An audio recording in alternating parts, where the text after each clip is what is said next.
The train's whistle echoed across the empty prairie, but Charlotte stood frozen on the platform, still clutching her wedding bouquet. Behind her, a small voice whispered the word that would change everything, Mama. The morning sun cast long shadows across the weathered wooden platform of Millfield Station. Charlotte Bennet adjusted her ivory wedding dress for what felt like the 100th time, the delicate lace sleeves catching the gentle breeze that swept across the Montana plains. Her heart hammered against her ribs as she watched a distant smoke of the approaching train grow larger on the horizon. Today was supposed to be the beginning of her new life. After months of correspondence, she had agreed to marry Samuel Crawford, a prosperous rancher from Silver Creek. The letters had been kind, promising a comfortable home and a secure future. But now, standing here with her small leather satchel and the weight of uncertainty pressing down on her shoulders, Charlotte wondered if she had made a terrible mistake. The train's whistle pierced the morning air, sharp and urgent. Charlotte's fingers tightened around the stems of her bridal bouquet white flowers she had picked that morning from the meadow behind her childhood home. Pink prairie roses, yellow black-eyed Susans, and sprigs of sage-grass bound together with her mother's silk ribbon. It was all she had left of the life she was leaving behind. The locomotive pulled into the station with a great hiss of steam and grinding of metal wheels against the rails. Passengers began to disembark, their voices mixing with the sounds of luggage being unloaded. Charlotte scanned the faces, looking for the man she knew only from a single photograph, tall bearded, wearing a dark suit and a serious expression. But as the minutes passed and the crowd thinned, no one approached her. No one called her name. The conductor walked the length of the platform, checking his pocket watch and calling out warnings that the train would depart in 10 minutes. Charlotte's breath caught in her throat. Where was Samuel? Had something happened? Had he changed his mind? The other passengers had long since dispersed, leaving Charlotte standing alone on the platform in her wedding dress. The morning sun climbed higher, and beads of perspiration formed along her hairline beneath her carefully pinned curls. Her hands trembled slightly as she opened her small beaded purse and retrieved the telegram that had arrived just 2 days ago. Arriving Thursday morning, train stop, wear your wedding dress. Stop looking forward to our future, stop Samuel. She read it again, her heart sinking. Today was Thursday. This was the morning train. She was wearing her wedding dress, just as he had requested, but Samuel Crawford was nowhere to be found. The conductor's voice rang out again. All aboard. Last call for eastbound service. Charlotte took a step toward the train, then stopped. What was she supposed to do? Board the train and travel to Silver Creek alone, not knowing if her intended husband would be there to meet her, or stay here in Millfield, where she no longer had a home to return to. She had sold her few possessions to pay for the train ticket. Her aunt's boarding house, where she had been living, had already rented her room to someone else. There was no going back. The train whistle blew again, longer this time. The conductor was climbing back aboard. Charlotte made her decision and hurried toward the nearest car, her long skirts swishing around her ankles. She would go to Silver Creek. She would find Samuel Crawford and ask him directly what had happened. But just as she reached for the handrail, she heard a small voice calling out from somewhere behind her. Mama, don't go. Charlotte froze, her hands still outstretched toward the train. Slowly, she turned around. Running toward her across the platform was a little girl, perhaps 6 or 7 years old, with honey-colored braids bouncing as she ran. Her simple brown dress was dusty, and tears streaked down her cheeks. Please don't leave me, Mama, the child cried, throwing her arms around Charlotte's waist and burying her face in the wedding dress.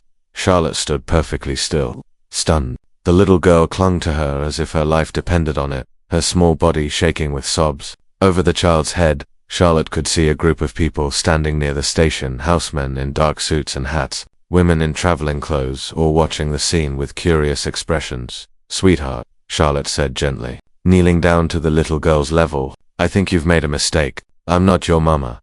The child looked up with bright blue eyes that were swimming with tears. But you look just like her, she whispered. You have the same pretty dress and the same flowers. Charlotte's heart ached as she studied the little girl's face. She was beautiful, with rosy cheeks and a stubborn set to her small chin. But there was something heartbreaking in her expression, a longing that Charlotte recognized because she felt it too.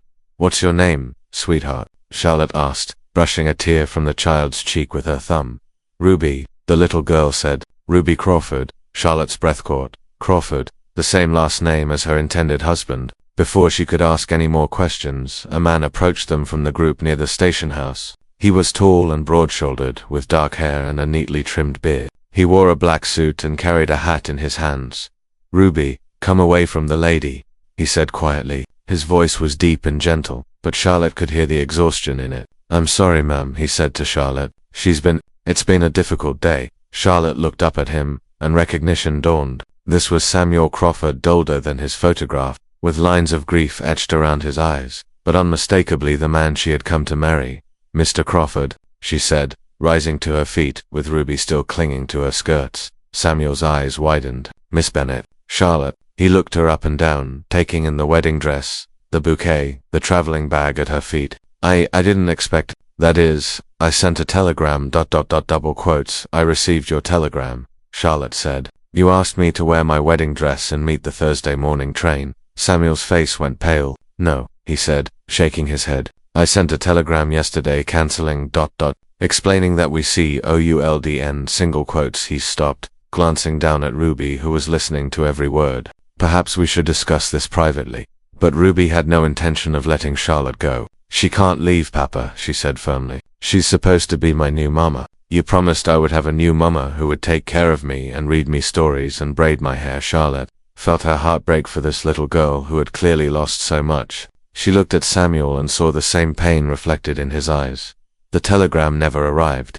She said quietly, I came here thinking we were to be married today. Samuel closed his eyes and rubbed his temples. Ruby's mother, my wife, she died last month, he said, his voice barely above a whisper. She had been ill for some time, and I had hoped that bringing a new wife into our home would help Ruby adjust. But after Martha passed, I realized it was too soon. For both of us. Charlotte felt tears prick her eyes. Martha, Ruby's mother, must have also worn a wedding dress, must have also carried flowers. No wonder the child had been confused. I'm so sorry for your loss, she said, sincerely. The train whistle blew one final time, and with a great cloud of steam and a grinding of wheels, the locomotive pulled away from the station. Charlotte watched it go, taking with it her original plans for the future.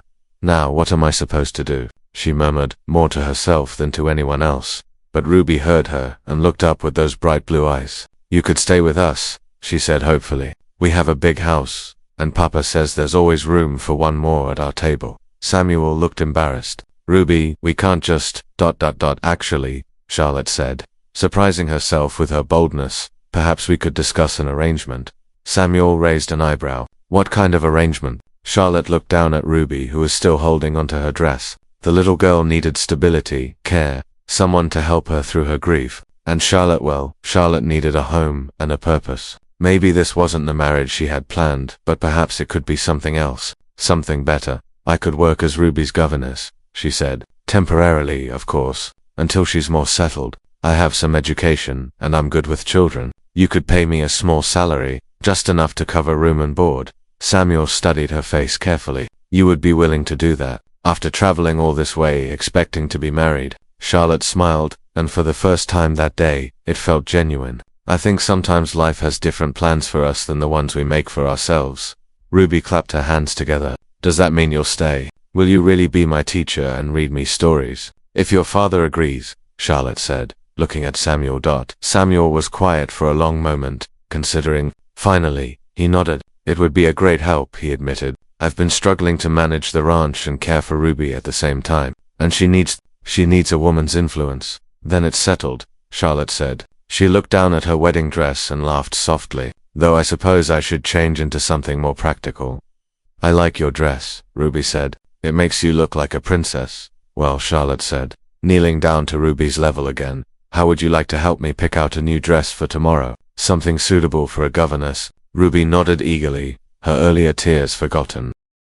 As the three of them walked away from the station together, Samuel carrying Charlotte's bag, Ruby skipping alongside them, chattering about all the things she wanted to show her new teacher, Charlotte realized that sometimes the best journeys were the ones that didn't go according to plan. She had come to Millfield Station expecting to become a wife. Instead, she was becoming something she had never expected, a mother figure to a little girl who needed her, and perhaps, in time, something more to the man who walked quietly beside them. The prairie stretched out endlessly around them, golden in the afternoon sun, and for the first time since stepping off that train into uncertainty, Charlotte Bennet felt like she was exactly where she was meant to be. 6 months later, Charlotte would marry Samuel Crawford after Albert this time. It wouldn't be an arrangement between strangers. It would be a union born of mutual respect. shared purpose, and love that had grown slowly and naturally between two people who had found healing in each other's company. And Ruby would be the one to suggest that Charlotte wear wildflowers in her hair on their wedding day, prairie roses,